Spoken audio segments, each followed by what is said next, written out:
And on PM Express tonight, a conversation about a key aspect of our lives, employment, as the Minister for Employment and Labour Relations designate made some intriguing revelations during his vetting today. So, government's 3 million jobs. Where is the evidence? That's what we'll be interrogating tonight. And before we do the interrogation, let's look at some figures, some statistics on Ghana's unemployment rate.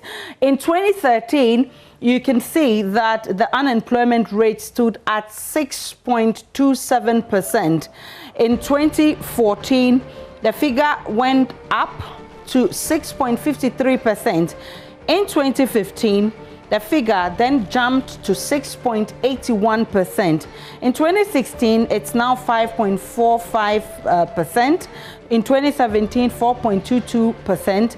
2018, 4.16%, 2019 4.33%, and in 2020 4.51%. That is where we are as at now. Now let's look at the impact of COVID-19 on employment. According to a joint research by the Ghana Statistical Service, UNDP, and World Bank, about 770,000 workers, making up of 25.7% of the total workforce, had their wages reduced. 42,000 employees were laid off during the country's COVID-19 partial lockdown. The pandemic also led to reduction in working hours for close to 700,000 workers. 244,000 firms started adjusting their business models by relying more on digital solutions. The average decrease in sales was estimated at 115.2 million Ghana cedis. Now, let's look at the highlights of the vetting of the Minister Designate for Employment and Labour Relations. He made some intriguing revelations today. He says 3 million jobs have been created by the Akufo-Addo administration the first term, and he's seeking the Appointments Committee to endorse him for a second term to do more. Now, about 80% of the work, he says, takes place within the informal space. We'll be checking that one and juxtapose what the minister says with the figures available. There were some issues that came up during the vetting, the handing over notes contradiction. The Appointments Committee drew his attention to the fact that the handing over notes he submitted to the House indicated that 2.7 million jobs were created, with 2.3 million jobs being under the Planting for Food and Jobs program, and 350,000 jobs in the public sector being highlighted.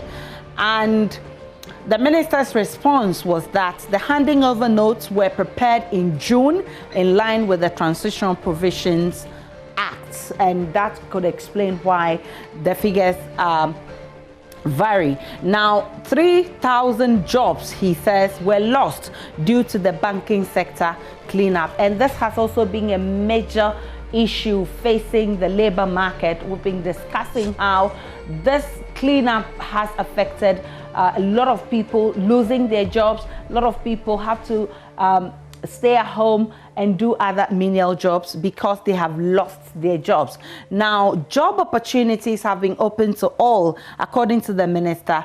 He says, irrespective of their political parties, because that came up, and a lot of people say all the jobs the minister talks about are jobs offered to party boys and not all Ghanaians, and that was the minister's response.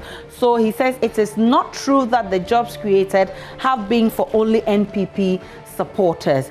And he says cabinet will consider lifting ban on private recruitment agencies. You remember this issue came up when there was an outcry of a lot of people being trafficked to the Gulf countries and they end up being maltreated. So this ban was placed on private recruitment agencies to try and curb some of these things. He says cabinet will consider lifting it. We'll be delving into this matter and see what difference it made with the ban and what difference it will make if cabinet finally considers to lift the ban. So the bigger question tonight, where is the evidence? 3 million jobs created by Akufo-Addo's first term.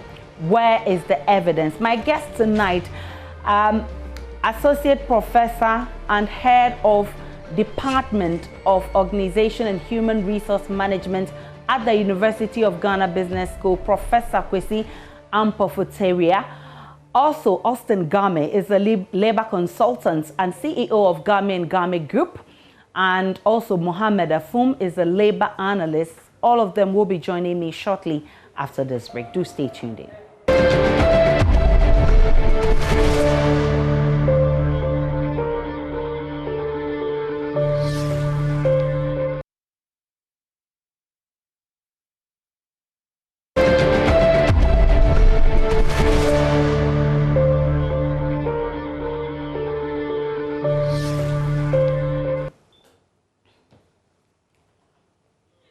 You're live on PM Express. Tonight we're looking at the employment situation of our country because the Minister Designate for Employment and Labor Relations took his turn at the Appointments Committee today, and he made some interesting revelations. I think we should take excerpts of the Minister Designate's vetting to set a tone for the discussion. Adodankwa Akufo-Addo had created approximately 1 million jobs. And even though I don't have the exact figures for end of 2020, the last time we reported on was in September 2020. And then the figure was around 3 million jobs. 3 million jobs. Yes. How was the 3 million jobs created and the distribution? You want to share the statistics with us, sector by sector? I will make the details available to the committee when I get back to you. But I think that I have, on a number of occasions, even come to this house and have given these figures out already. But if still it is the pleasure of the committee to have the details, I'm more than willing to. And Chairman, another clarification: the 3 million jobs, public sector or private sector, or a combination of the two? Combination of all. The nominee said in September the government has created 3 million jobs. On 13th August, the Vice President also said that the government has created 2 million jobs. 2 million jobs, 13th August. That was what the Vice President said, that the government has created 2 million jobs. And you're also saying that in September, you have created 3 million jobs. Is it that between August and September, you created additional 1 million jobs? Well, I don't know.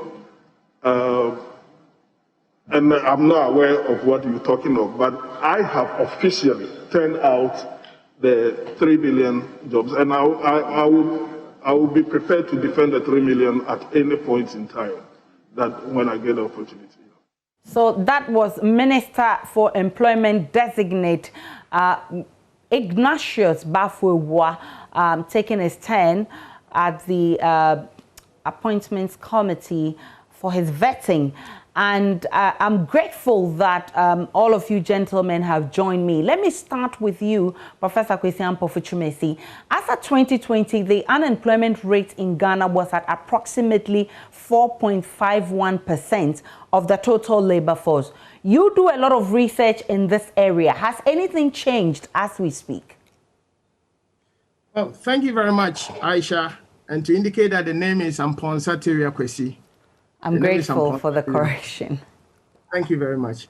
And I should indicate that, well, yes, these figures that are going around, for us in academia and for us, those who conduct research in that area, many a times the challenge we have is that, well, when we talk about unemployment, we tend to also include issues of underemployment in the data as well. And that is what actually confuses the data.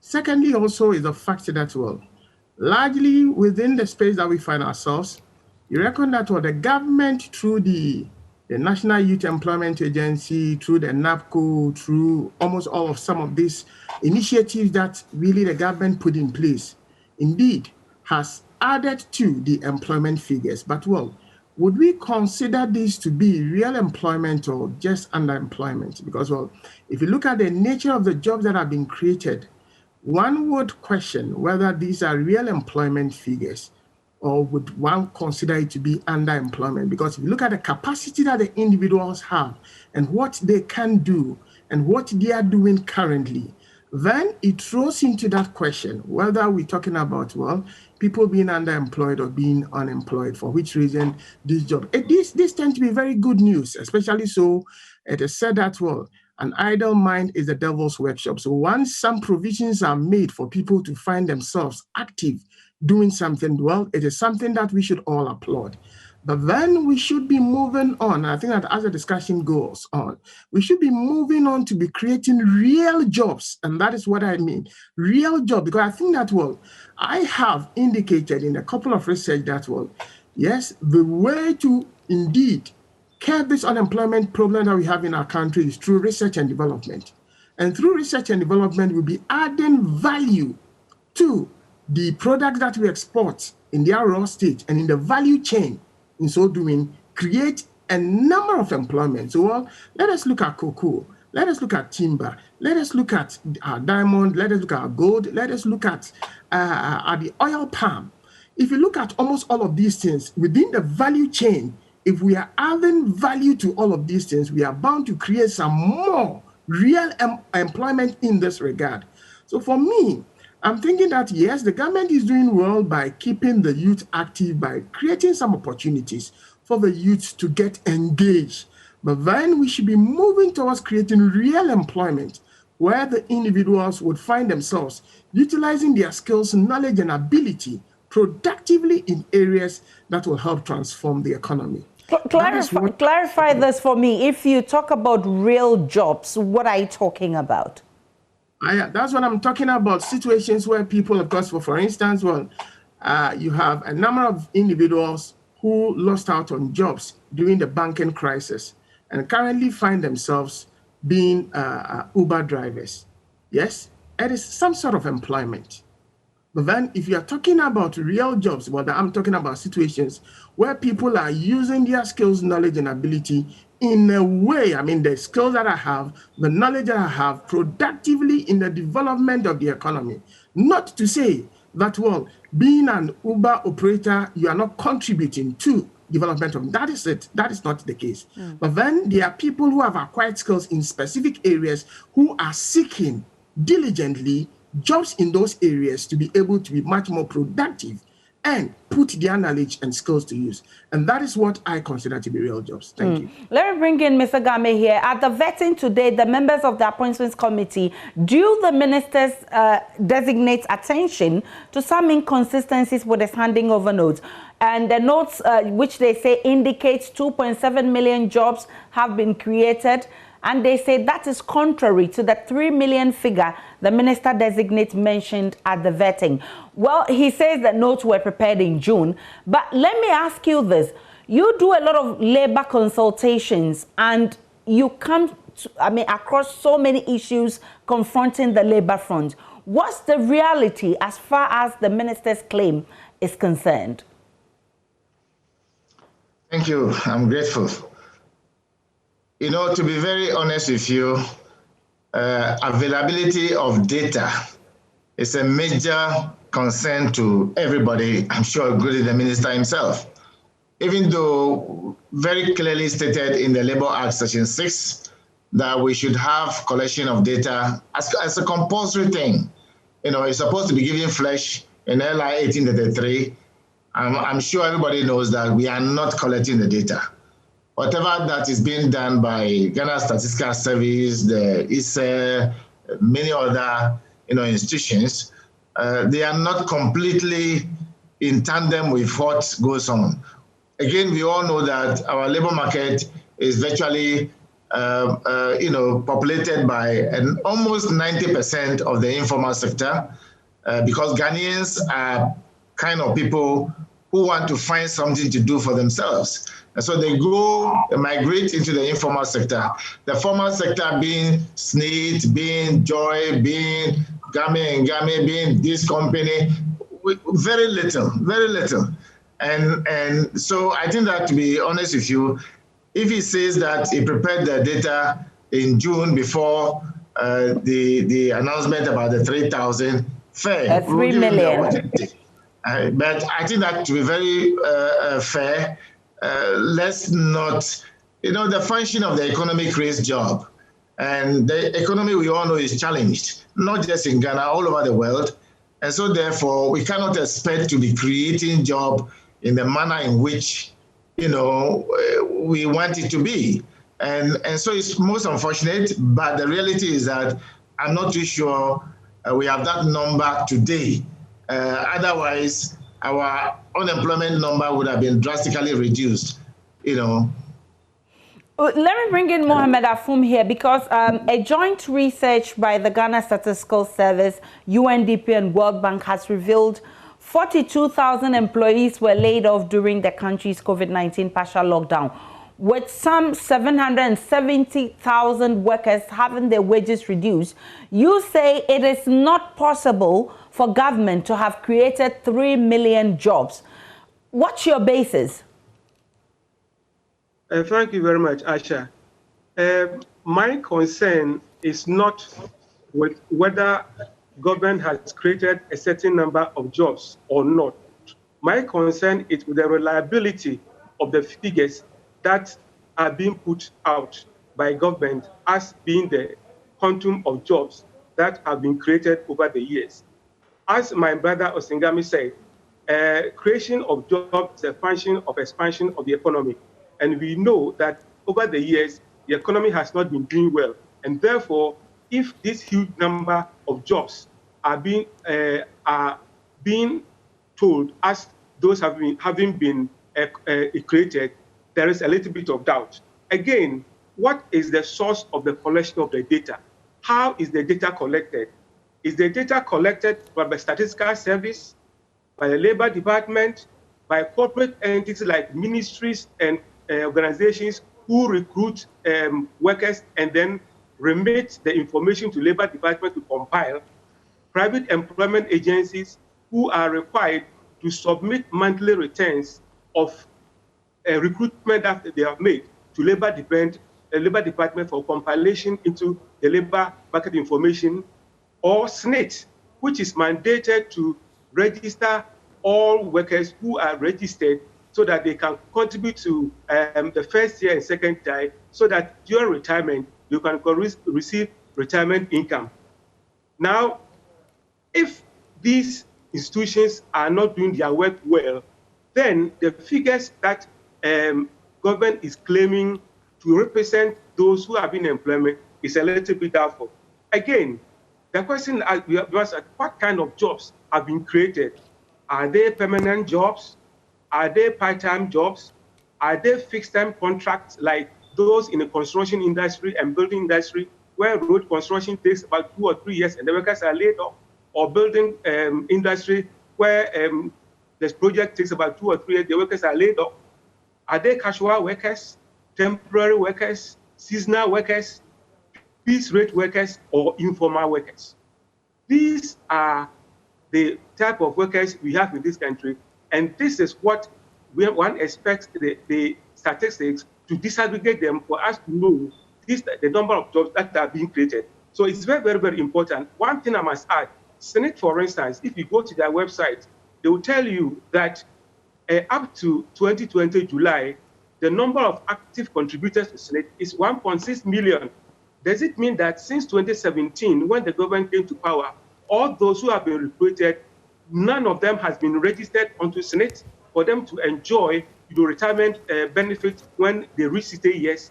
So these are the issues, the parameters that makes me to wonder and be a little doubtful about the figures that have been put out as being the number of people who have been employed during the last 3 or 4 years. I see that all of you agree, or you admit that there's a challenge with availability of data. Prof, how serious is this challenge of availability of data to the labor market?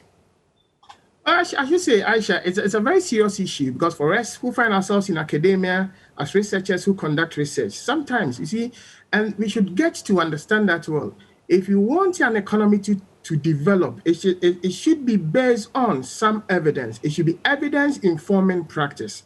But then here we are, very eager to have access to data, mine the data, and indeed use the data to indeed inform decisions within the economy.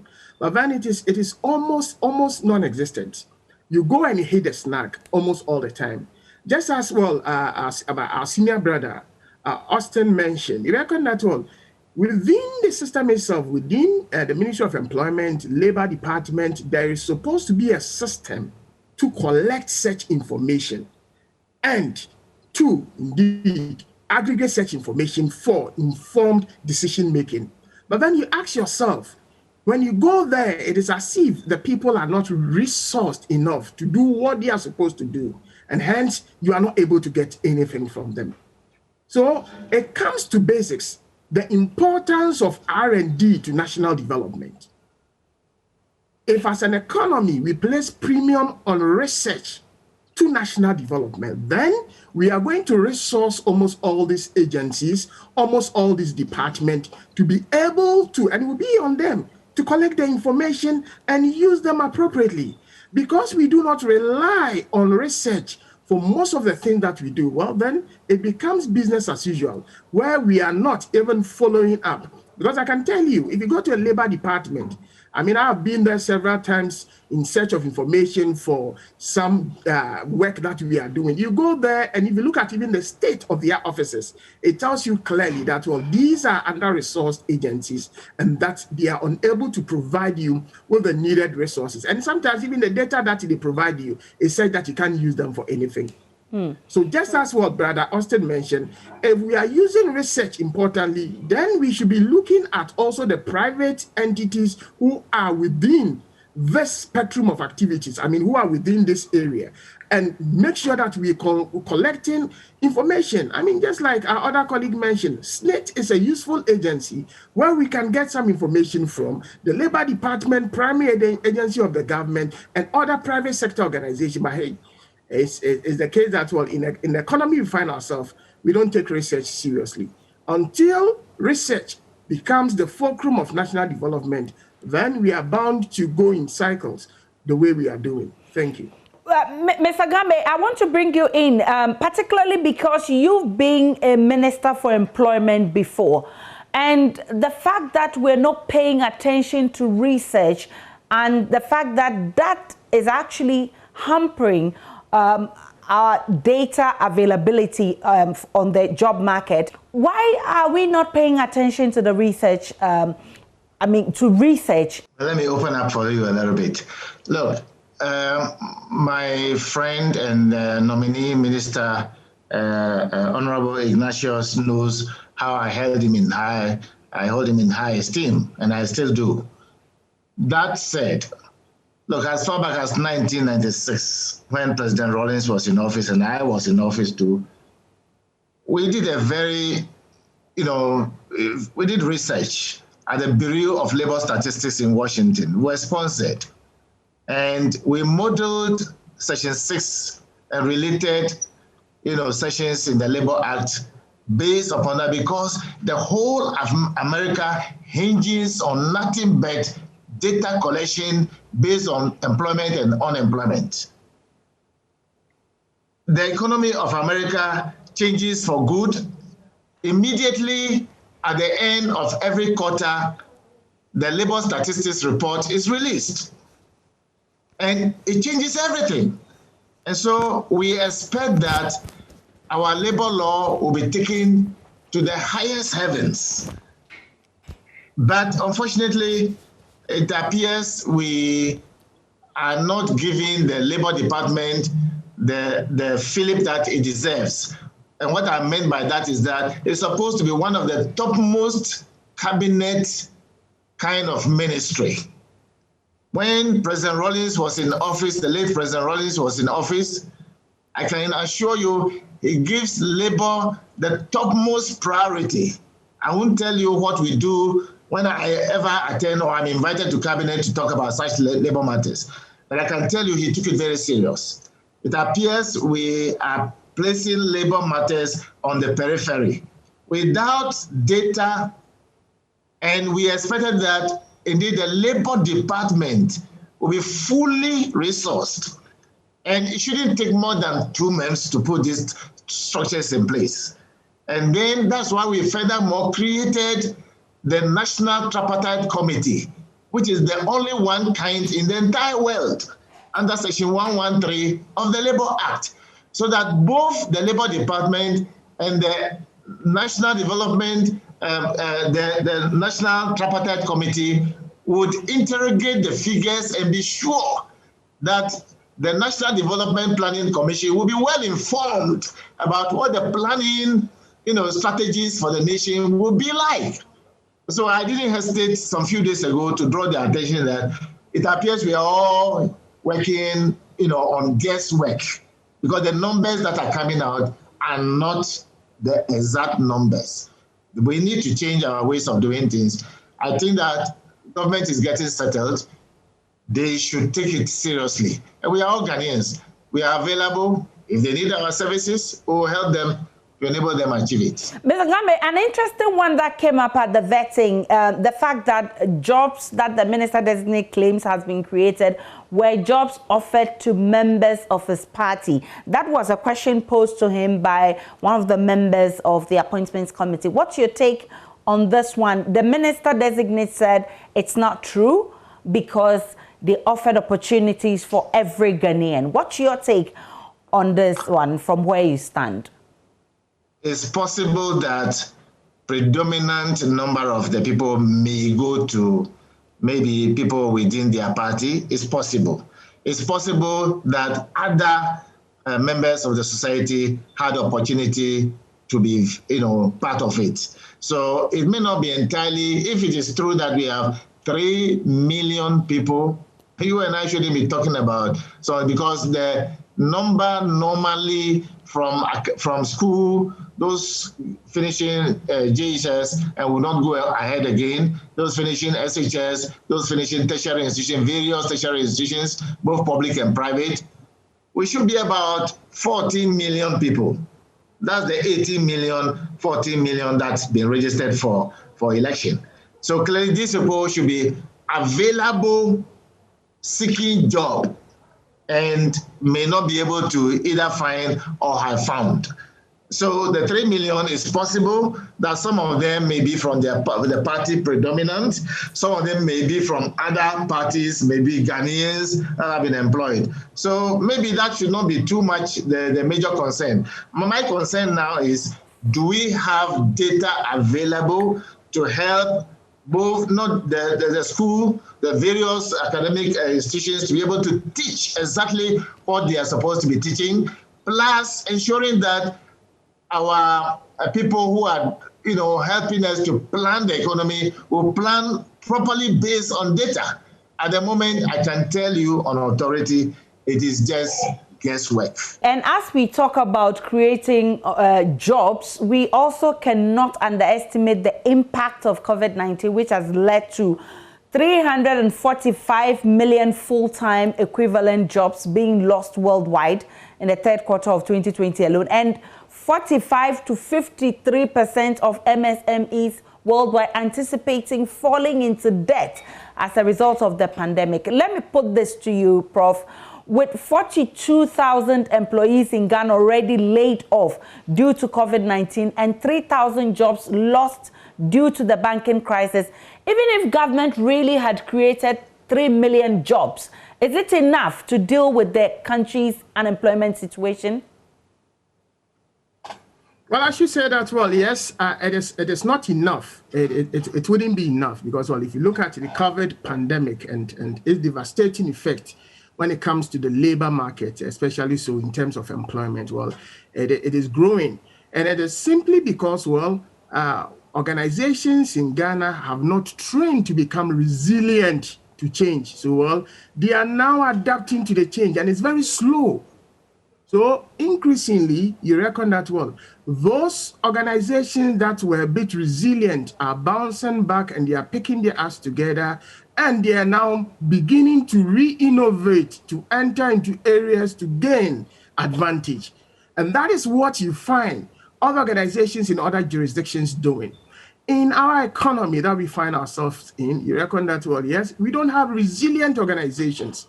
So in terms of crisis of this nature, they all crumble. And the first way and the first bit to do is to now cut down drastically on the staff strength just to keep themselves afloat.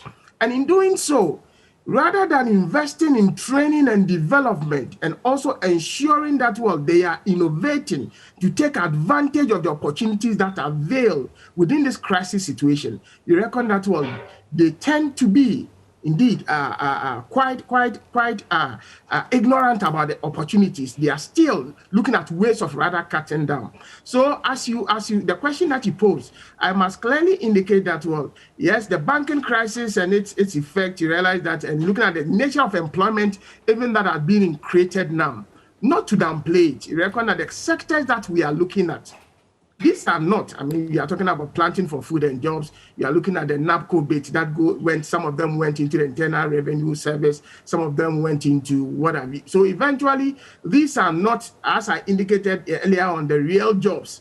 And that's a bit of a problem. That's a bit of a problem that we all would need to. I would look forward to a situation where organizations are being more innovative, more creative, expanding, and looking out for opportunities within the crisis, and also getting back their employees on track. Are we going to see more job losses with the second wave of COVID-19? I don't want to get into that state of predicting that. I don't want to be a prophet of doom, but I might say that, well, yes, organizations that learned, so we call something learning organizations that have given themselves up to learning, these organizations that easily adapt to change and are able to bounce back so fast. So, well, during the crisis period, I mean, I guess one of your programs that I was on, I indicated that this is the time that organization would have to be training and developing their employees to be much more resilient and be much more creative and innovative.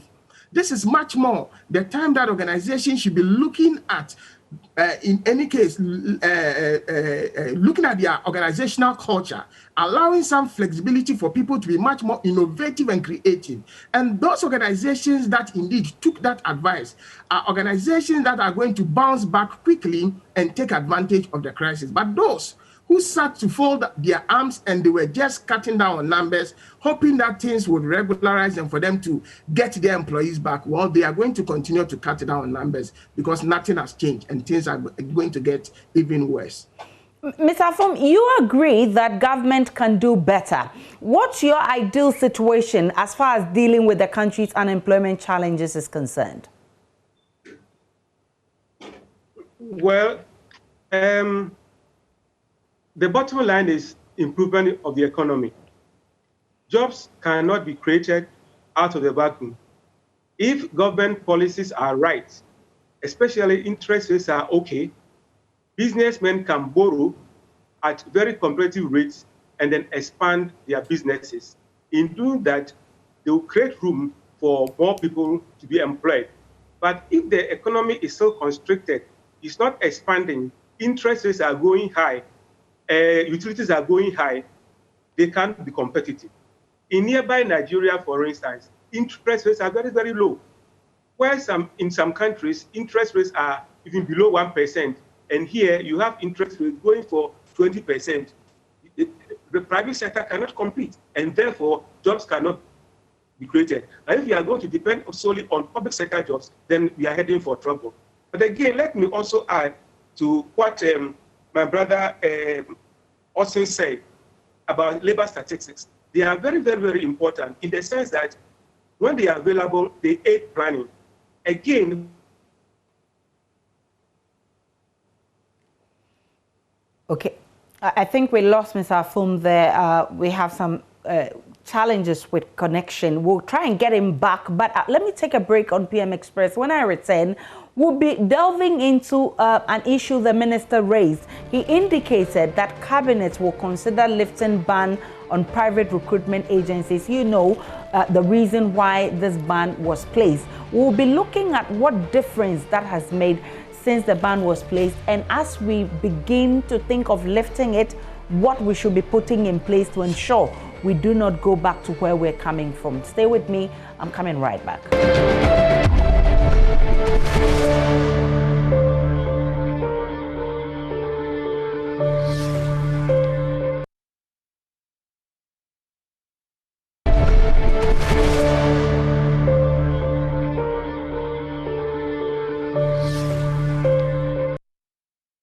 Welcome back to PM Express. We're discussing unemployment rate, and as the Minister Designate for Employment and Labor Relations gives some intriguing revelations about how many jobs have been created and how many jobs have been lost throughout the first term of the Akufo-Addo-led government. Now, let's go back to Mr. Afum.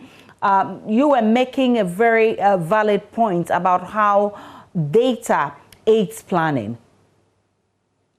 Yes, actually, I was saying that the absence of data impacts negatively on the overall planning of the country in many ways. First and foremost, we are looking at the university. Let's look at the universities. The universities should be liaising with the government, possibly National Development Planning Commission, to know the number of the professions that are needed on the job market, so that they can concentrate their training on these professionals. There's the data that the minister have. Are these segregated in such a way that the university can be assisted to do A, B, C, D? Again, what is the relationship between the National Development Planning Commission, the Department of Labor, and the overall planning of this particular country? Again, I was referring to the lack of importance that government attaches to the Labor Department. For instance, what is the staff strength of the Labor Department? What vehicle logistics are not available to carry labor inspections to ensure that employers and employees are complying with the provisions of the Labor Act? Again, we're also looking at decent jobs. The jobs that have been created, are they decent jobs? Are they jobs with fair income? Are they jobs where provide security at the workplace? Are they jobs that provide social protection for workers? We lost Mr. Afum again. We'll try and get him back to make his point, but let me bring you in, Mr. Gabe. The minister indicated cabinet will consider lifting the ban on private recruitment agencies. You know, the reason for the ban actually was to deal with the trafficking of girls to the Gulf countries, but has the ban really made any difference? To be honest with you, there's a lot to be done about this. This is part of the content of the Labor Act, and it was done with the best of, intentions. It's about how you apply it, even long before this Labor Act came into being. In the ministry there, I recall very well, a certain family, I'm sure is listening to me now. Their daughter was recruited to be sent to the Gulf states. I have to do some investigation and found out that the girl is not in the interest of the girl. I invited the girl, the family, we all sat at the Labor Department with the Chief Labor Officer and had a good conversation. At the end of the day, the family opted not to allow the girl to go. So it's not just about recruiting people and letting them go. This will form part of the overall data collection, my sister, because when data is to be collected, it includes where the people are sent, who is their employer, how they are paying them, tenure, and so forth, and so on, and so on. So there's a whole lot of things to be done. Unfortunately, it appears the talking is too plenty in this country. We need to up our game. We need to think outside the box and stop, maybe overly the politicization of everything.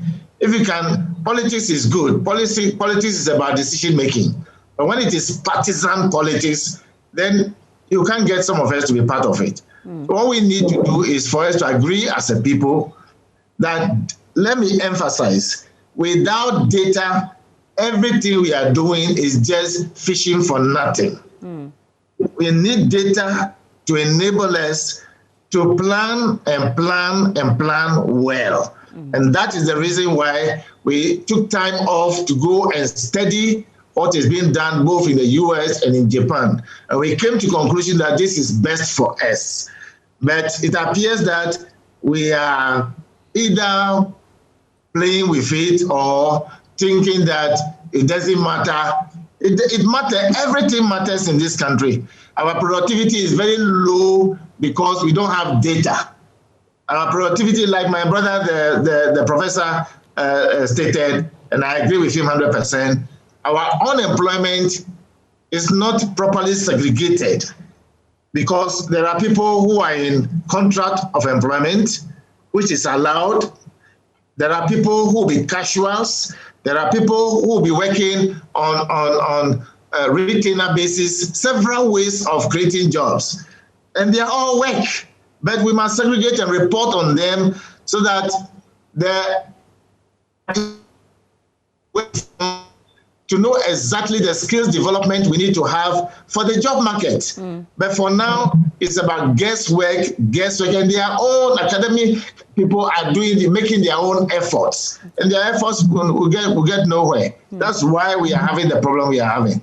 So I'm grateful to Joy FM, Joy TV coming out with this kind of program. We need more. And as it stands now, we really do know that banning the recruitment of private recruitment did not actually stop the maltreatment of these girls.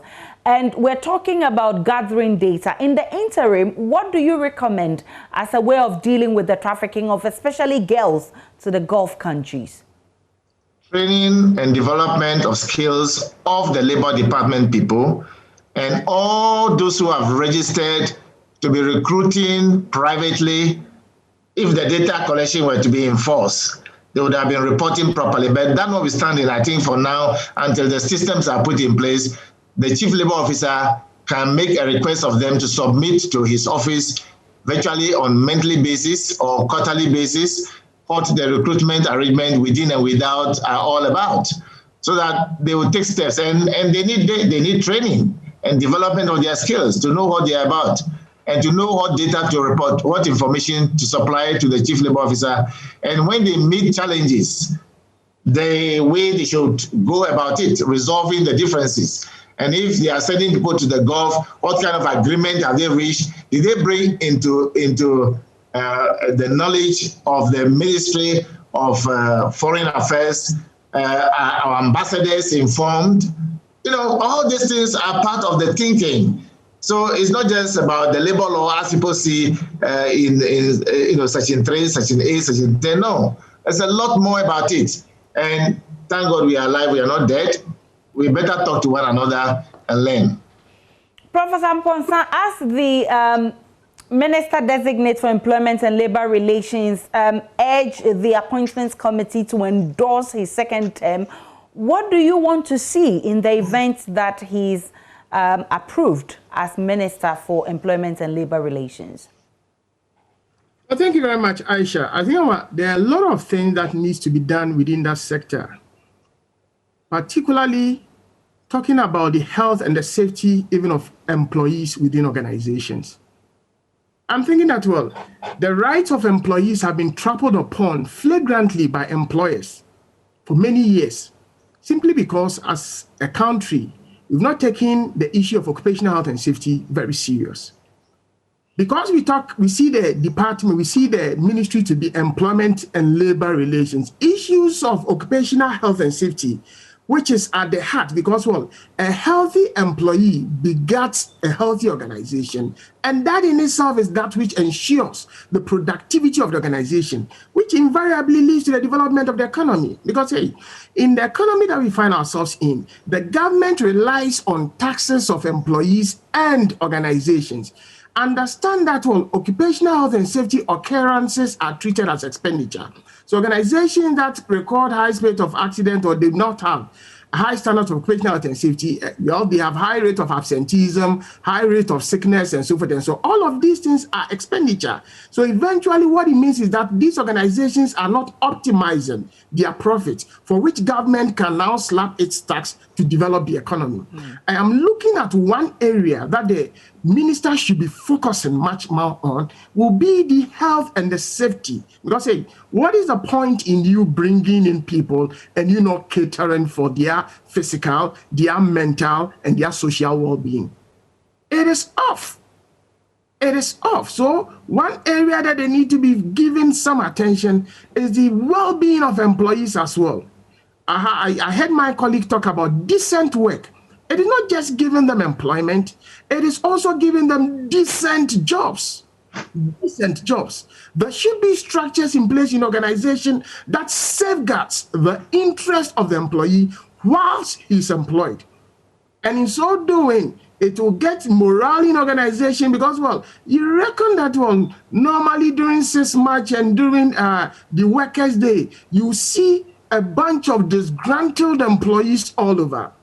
Can we get to a point where in celebrating Workers' Day, workers will come out happily to say that, well, yes, we engage in some decent jobs. Yes, our health, our safety, our well-being is well catered for. So for me, it is good we're talking about employment.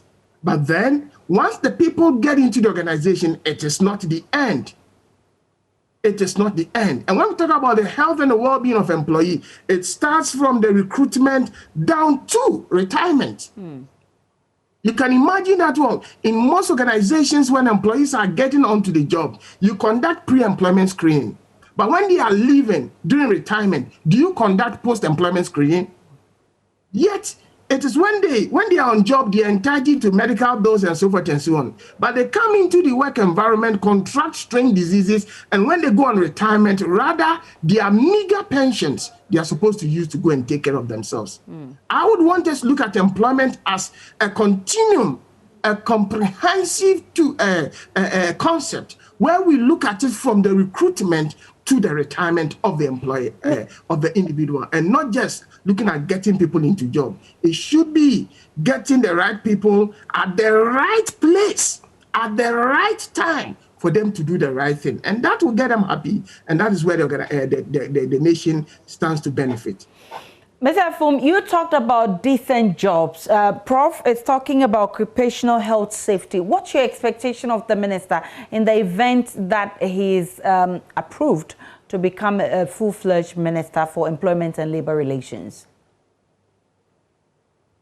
Yeah, from what I said, Aisha, my expectation is that he will use his influence to resource the Labor Department for them to carry out their mandate spelled out under the Labor Act. Besides, this mandate should also ensure that workers' rights are protected during their course of employment. For now, we have situations where pregnant workers are denied maternity leave. And in some cases, when workers become pregnant, they are fired. Another thing that I expect them to do is the issue of foreign recruitment. In the issue of foreign recruitment, my belief is that the state has shared its responsibility. Because first and foremost, the law states that any country to which Ghanaians should be recruited to go and work must exist, there should exist bilateral relationship in that regard. Do we have this relationship with all the countries in which recruitment agencies want to recruit them to go and work? If that is done, then government should be party to the contracts that are signed between the employers there and the workers. It must not be done between the recruitment agencies without government becoming aware, so that when they go there and they are maltreated, they will begin to raise eyebrows.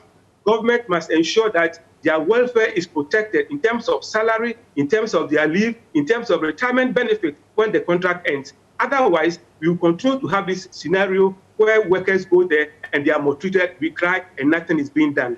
Mr. Game, what do you want to see aside the availability of data on the labor market?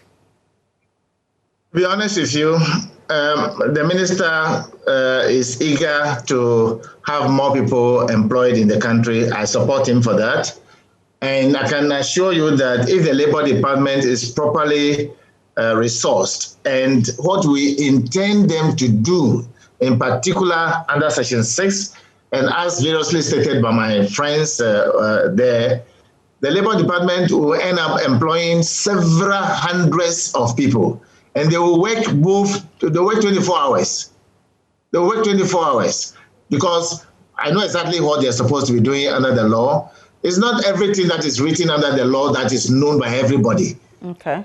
I said it, let me repeat it. We are alive, we are not dead, we are Ghanaians.